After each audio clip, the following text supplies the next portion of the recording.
I grew up in a home that was very much Christian. I went to church with my parents, with my grandmother, my uncles. I went to a Christian school.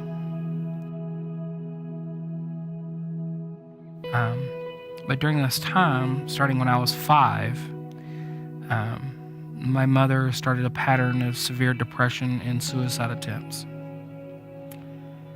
And that pattern happened almost on a regular every 2-year basis until the time I was 17.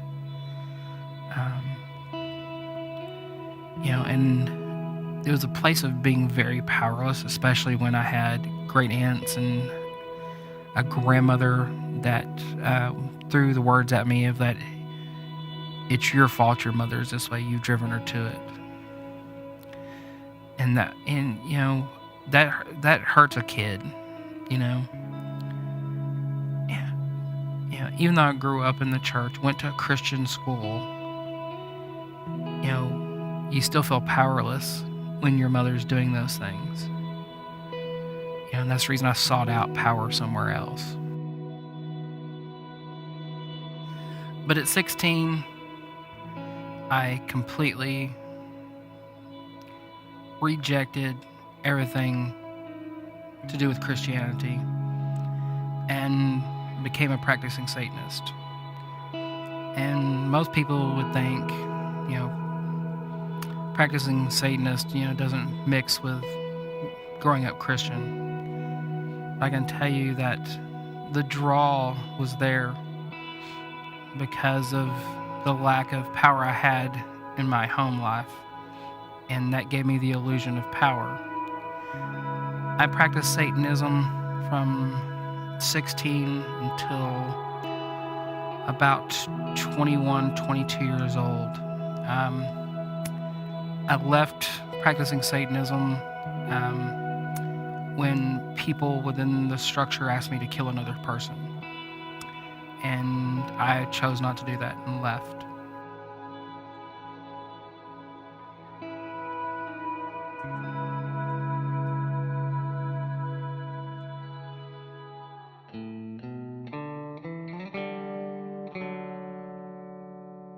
Misty and I met over the internet on MySpace of all things.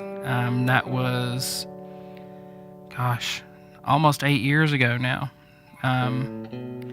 She and I talked online for months and months and months. Then March 17th of 2006 is when we went on our first date. And we went and saw a movie and went to Starbucks.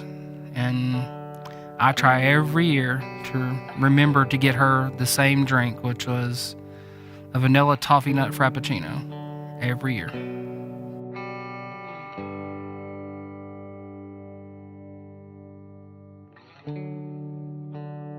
It wasn't until about, 4 years ago, 4.5 years ago now, that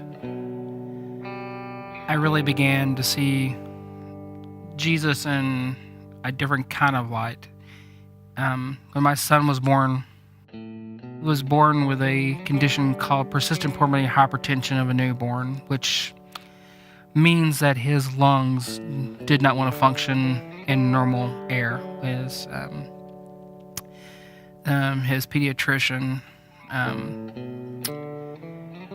who wasn't the pediatrician we originally chose, that was the on-call pediatrician at the time, she tried for 36 hours to try to get him to stabilize at the local hospital. When it came time for the decision to send him to the specialty hospital in Dallas, she came into the room and she asked us if we were praying people, and if so, that we should pray. And then I mentioned to her that I remembered her from Joshua's Crossing. She immediately asked if she could pray with us. She held mine and Misty's hands, and we prayed for Liam's safety, that he would be okay. when the transport unit got to the hospital, they had to put a tube in him to help him breathe and sedated him, and his pediatrician, came in when they brought him in to see us before they transported him. And as they left with him, you could hear her standing outside the door crying because she was so afraid and so concerned. And that moved me, that a doctor had feel that. My relationship with Jesus, when Liam was in the hospital, was very trying because I felt betrayed, like I was being punished. But it also turned me back to prayer, constantly to prayer. Every time I had a moment of downtime, I was praying.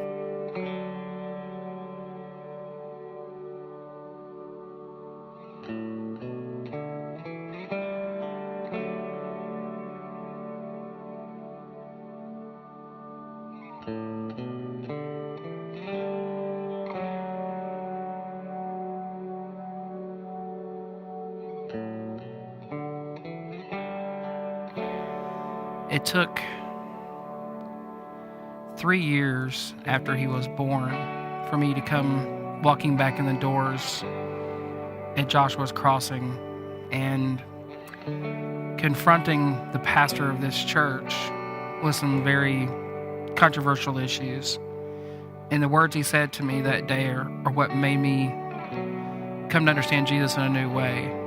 He said to me that day, "It doesn't matter what you believe. All I care about is that you have a personal relationship with Jesus." That got me.